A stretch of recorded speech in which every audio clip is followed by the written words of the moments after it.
Oh my goodness. We're here. Let's start from the top. You guys are amazing for letting me know that there's no sound. We will start from the top. Hello, my name is Trevor Smith from the Doggie Dojo. We are here to have some fun with our dogs, and I have a couple dogs here today with me. I have Chopsticks and the French Bulldog and Tommy the Corgi. They are here. We are live. We are doing some great training today. If you are here live, you get some questions answered from you. Put them in the comment section down below. If you aren't here live, we can also answer your questions in a future episode or on the podcast or whatever. And we're going to handle some Kaizen principles today from my new podcast, Kaizen by Doggie Dojo, as well as answer your questions along the way. Now, before we get too deep into the water here, let me go ahead and play this little clip for you guys. If you guys saw this earlier, this is the basically my magic trick of obviously it's there's a little trickery behind it. And some people might think when they're training their dog, it's so difficult. Sometimes it feels like magic when you're getting it right and voodoo when you're getting it wrong. But okay, I'll admit that looked like magic, but the real dog training isn't about tricks or quick fixes. It's about consistency, communication, and improvement over time. And so that's the heart of what we talk about here on the Kaizen Doggie Dojo podcast and here on the Doggie Dojo. And if you are new here, let me know. I'd love to hear about that. If this is your first time watching a Doggie Dojo video, if it's not, let me know where you found me, whether it be Facebook, Instagram, YouTube.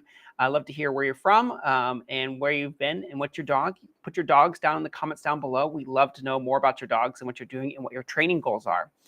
And on that note, when it comes to training goals, it's just about getting like 1% better every day. And tonight, you're not going to walk away with like just like some complex program. We're going to break it down some simple steps because that's what Kaizen is. It's simple, 1%, one step at a time improvement with our dogs that can make a huge impact over time. So before we get to the fun stuff, let's talk about foundations. If you've listened to our podcast, you've heard me say this before. Your dog's progress starts with your mindset. And the best handlers out there in the world that I know, they are the ones that notice the small wins and who celebrate progress. And if you show up with calm and clarity when you're training your dog, and then no matter what happens on the field, you can learn from it and improve upon it. So here are 3 quick foundational tips. Use clear markers like the word yes to capture behavior instantly. Keep your sessions short and successful, 2 to 5 minutes tops, and then make your reward meaningful, not just with treats, but with your energy too. We're going to give some examples of that. If you guys have questions or want to see something specific, I have a plan, but that plan is to help you guys out today. So if you have something specific you want me to talk about or know about, let me know in the comments and we'll tackle that. But let's get into it. I want to show you how to teach your dog to spin. First vote of the night. Do y'all want to see the Corgi or the French Bulldog do the spin trick? Now, just to give you some preference on that, the Corgi is a little bit more experienced in the agility area, and my French Bulldog, Chopsticks, is a little less experienced. But she is a little also kind of sensitive and a little shy at times with hands coming towards her, so that's always interesting too. Tommy over here has noticed that there is a toddler hanging out. Our professional camera person might be joining us a little bit later. She might also be adjusting the camera with some food as well. It's about that dinner time. So she's snacking over there and Tommy wants to as well. All right, let's jump straight into it. Okay. Come on, mister. I'm going to do Tommy. Chopsticks. Good. I'm going to talk about a little bit of spin and twist with our dogs. And I'm going to switch to a different camera. You'll hear about us talk about our podcast episodes, and there's like tricks and like that are just cute, but there's also like confidence building things you can do to connect with your dog. And so here's the trick step by step.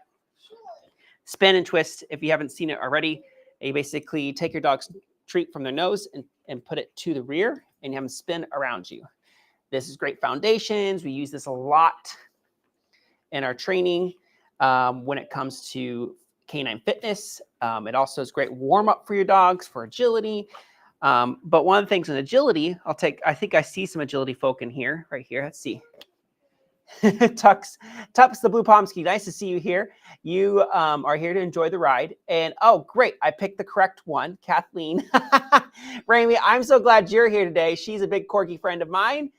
And the other one said, let's do chopsticks. So maybe we'll do a little bit of both. Chopsticks, we'll do some demos in the future, but Kathleen beat you to the punch there when it comes to comments. You got to be quick, y'all. Got to be quick. But one of the things in agility that I find that you can do is a spin to the left and spin to the right, but at your side. A lot of tricks that we do, whether it be sit or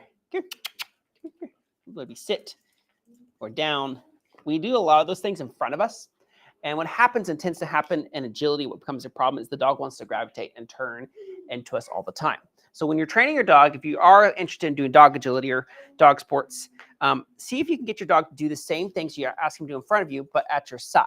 So that way the dog gets more rehearsed at doing behaviors and getting reinforcement here, which in a pet dog world is also a problem. When you're always rewarding and training your dog in front, when you go on a loose leash walk, the dog also wants to always be in front. So build that value. We call this in dog agility world, value for side, but it works great for the pet dog world as well. And value for side can also be, well, we got Tommy out here. He did good. We're going to switch it up. We'll do some chopsticks. Tommy, come here. They're doing so good switching crates for me. So let's talk about value for side for a second. This is off script a little bit, but what we're going to do is for your pet dog stuff as well, find that little seam in your pants and reinforce your dog right there. And work on that happening pretty often so that your dog, when they're walking next to you, starts to learn and starts to want to be at your side and get reward enforcement at your side instead of always in front of you.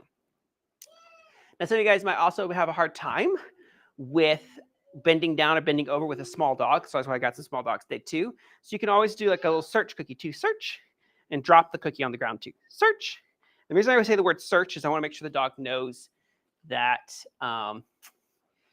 that they are allowed to get their food or reinforcement off the ground at that point. Well, let's see if you have any questions.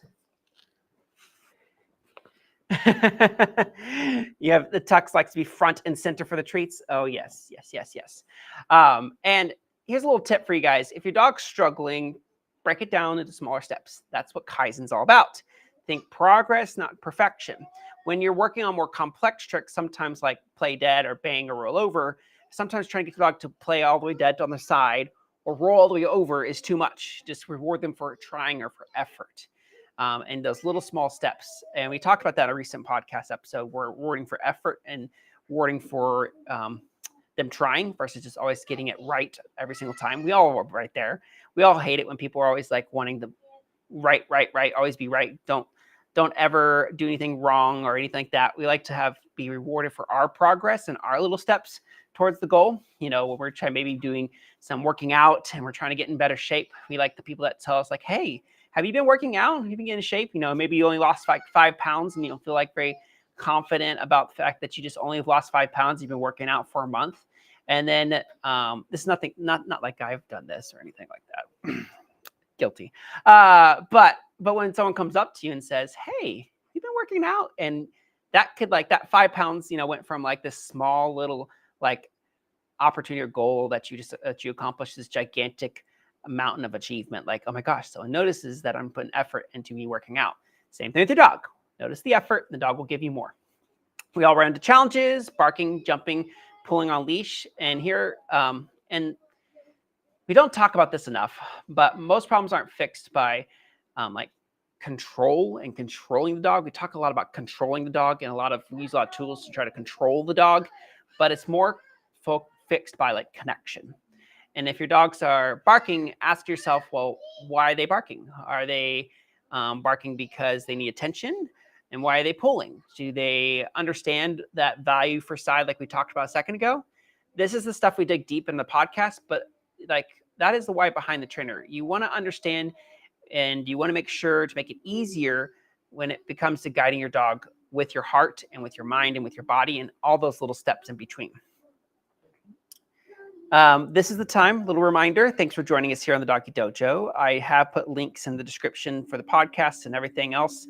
And I also, if you guys are interested, put comment the word comment the word woof down below, and I'll contact you about any future like training guides or live streams or things like that. I have a little PDF download for y'all that talks about some of the stuff we talked about tonight and more. But let's jump into your questions. And again, anything goes. And if you have a question we don't answer, if you're watching this on replay, feel free. Always, guys, message me on Instagram at the Doggie Dojo, or leave a comment on this particular video or any of my podcasts. I love digging into training situations. One of my next episodes coming up that I have on the podcast is comes directly from a conversation this morning. One of my future episodes on the podcast is going to talk about warm-ups and cool downs, warming you and your dog up. This podcast isn't just about the dog, it's also about the human, and cooling and making sure you're cooling down at the end of an agility run or any high activity exercise that you're doing. The next episode, though, I am so excited. It's what happened there?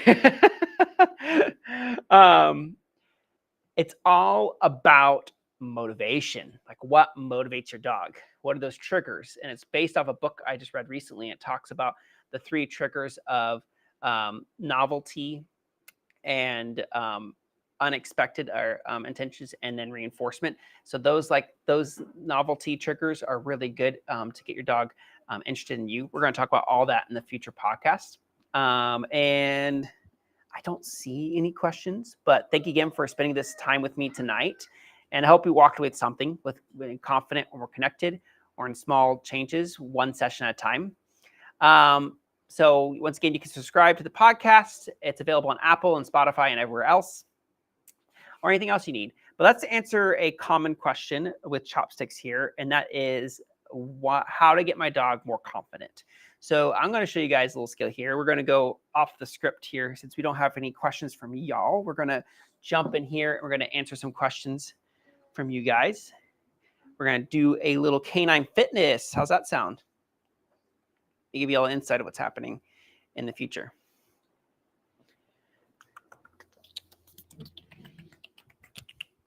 So this is something I've been doing with some of my corgi friends, but also I haven't done this with chopsticks yet, but I thought it'd be really cool. So let's first talk about front paw placement versus rear paw placement with our dogs. Ooh, Blue Pomsky, I see your question. We're going to come to you in just like 30 seconds to a minute here. We're going to talk about this, and we're going to do all 4 paws as well after we answer the wonderful question. But front paw, make sure your dogs know how to do a front paw placement and also a rear paw placement. This is great for contact. So this kind of goes into your question there. We're going to pull it up here in a second. But making sure your dog knows where their front paws are in the world and their back paws are in the world can be super important. And making sure your dog has balance and core strength to be able to do the things we're asking them to do. That is a big problem. A lot of times we ask our dogs to do things, we expect them to behave well, but then we haven't taught them what behaving well is. What's the picture? Going back, we talked about a lot tonight.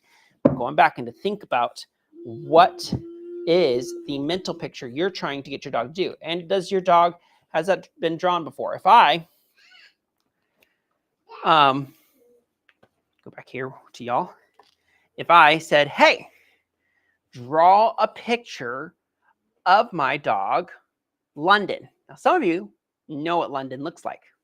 You're like, I could draw a picture of London if I could. If you're like, I don't draw very well.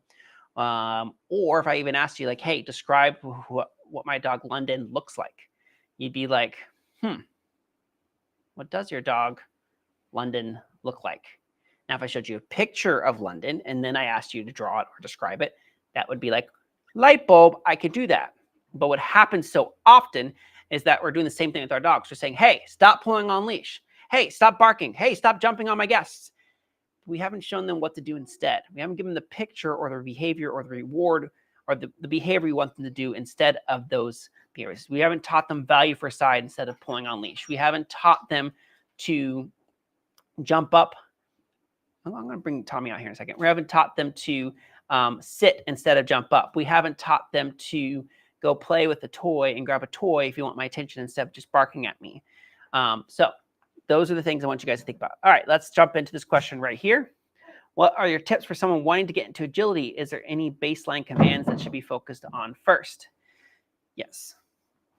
If y'all heard of noise in the background. Ta-da!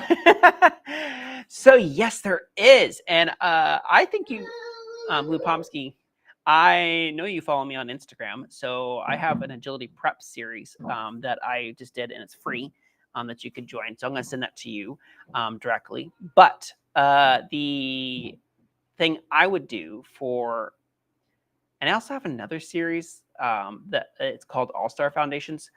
I would work on a ton of flat work skills like we talked about before, where the value for side. I'm going to do one right here quickly with Tommy here, since you asked so nicely for this question. And if you are watching this on replay, guys, again, go ahead. I want to be back and do more live streams with y'all. Getting back in the groove here on the Doggie Dojo. And I want to make sure y'all have all the answers you need. But we're going to bring out Mr. Tommy. I'm deciding whether to do this with a toy or whether to do this with a treat. We'll start with treat because Tommy does that. So one of the games I think is really good is called Focus Forward. We talked about value for side, but Focus Forward is good. We also, there's also a behavior called It's Your Choice, where you teach them to leave food alone. So let's talk about that real quickly. So it's your choice being, take some handful of food in your hands. I got some music in the background here. That's right. And you're going to show them the cookies. If they try to go for them, you close your hand.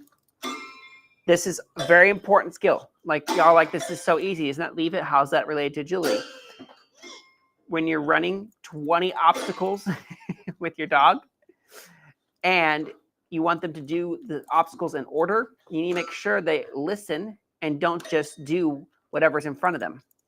Don't just grab the treat that's out of your hand. That they actually wait for you to give it to them and you let them know that they can have it. Why that's related and why I wanted to show that to y'all is that this next scale is Focus Forward. Right now, I'm just going to say, toss a cookie out and say, get it. And that's to go take the obstacle in front of you, right?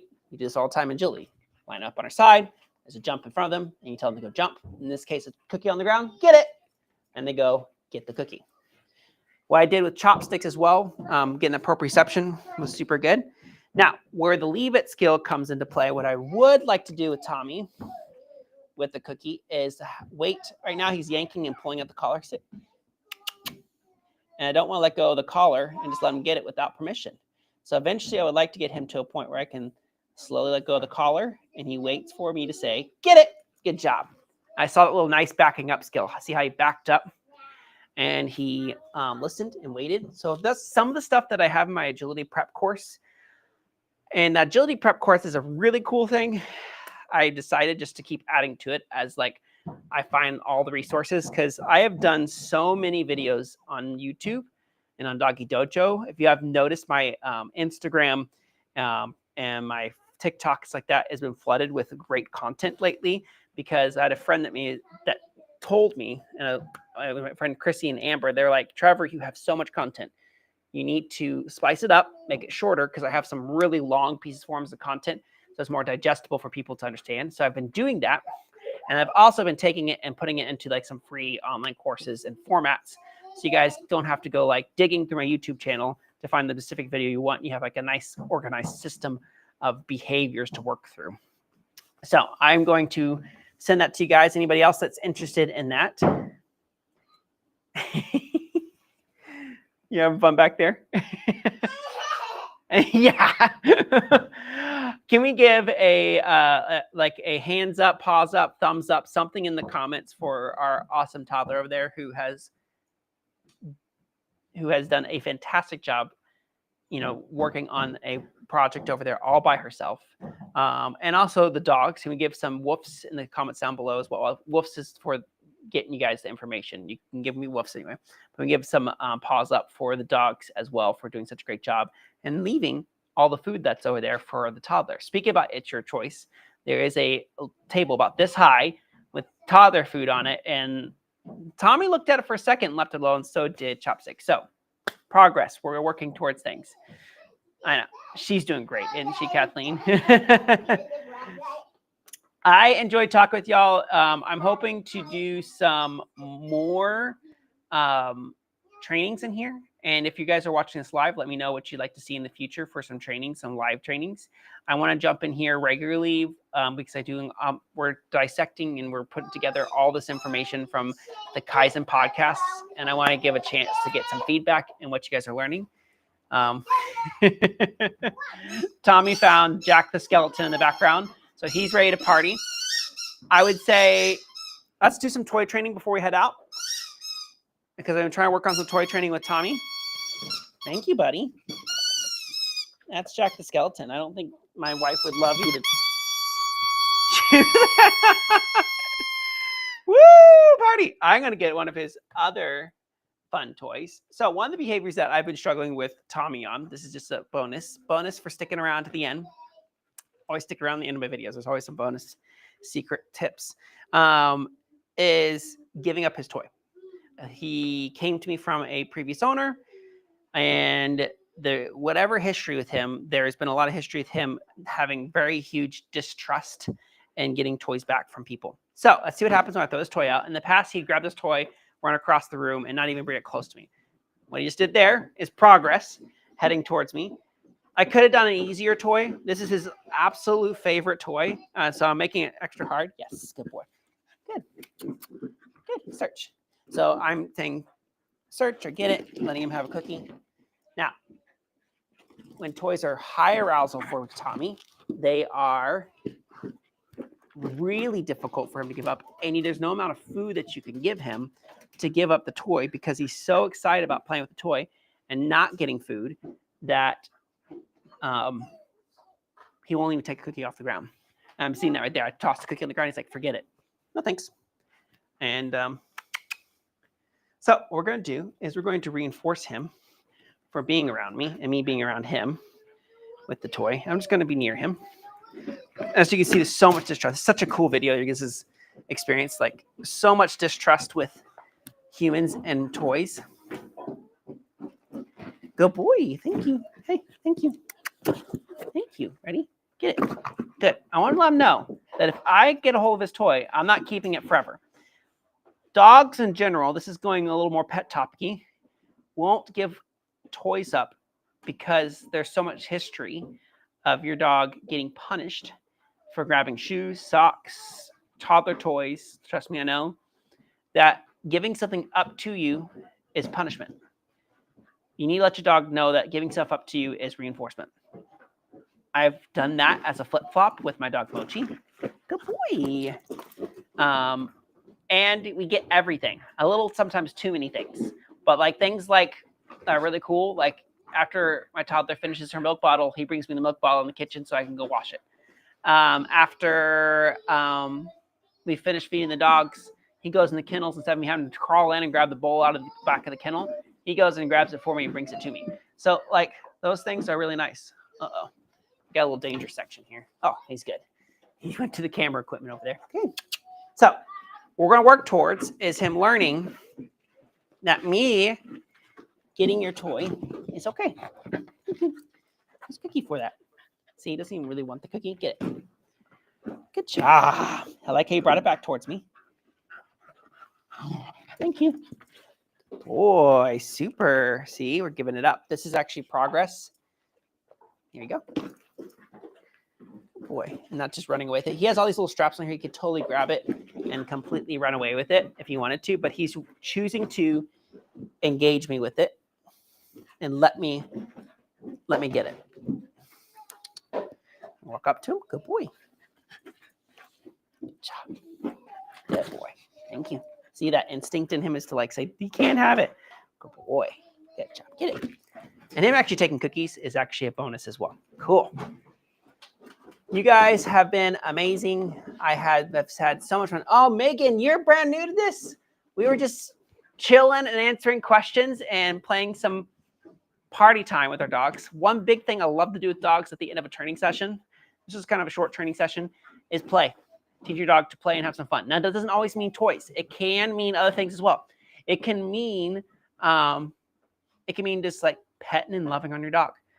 Some dogs aren't very toy motivated, and that's just whether it be from upbringing or just natural inclination. They're just not toy motivated, and that's totally okay and acceptable.